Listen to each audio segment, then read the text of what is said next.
საქართველოს საერთაშორისო საზღვაო ორგანიზაციის აუდიტი წარმატებით გაიარა. შემოწმების შედეგად დადგინდა, რომ საქართველოს რატიფიცირებულ კონვენციებს აკმაყოფილებს.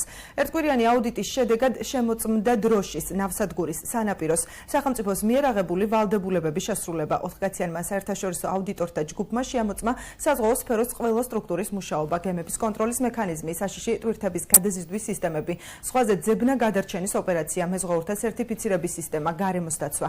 საერთაშორისო აუდიტის კოორდინატორობა საზღვაო ტრანსპორტის სააგენტომ განახორციელა.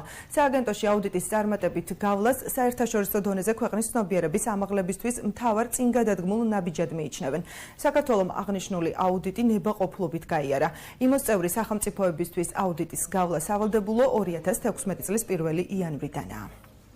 საქართველოს წარმატებით გაიარა საერთაშორისო საზღვაო ორგანიზაციის აუდიტი. ასეთი სახის აუდიტი პირველად ტარდება საქართველოში და მისი მიზანი არის შემოწმდეს ქვეყნის შესაბამისობა საერთაშორისო სტანდარტებთან, კონვენციებთან, რომლის წევრიც საქართველოს არის დღესდღეობით.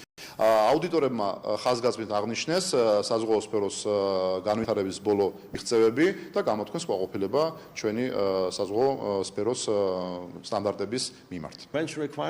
ჩვენ ჩამოვედით იმის შესამოწმებლად, რამდენად შეესაბამებოდა საქართველოს საზღვაო სფეროს განვითარება საერთაშორისო კონვენციებს. მოხარული ვარ, რომ აუდიტმა წარმატებით ჩაიარა. ჰქონდა რეკომენდაციები, რომელიც ქართულმა მხარემ გაითვალისწინა და შედეგმაც არ დააყონა.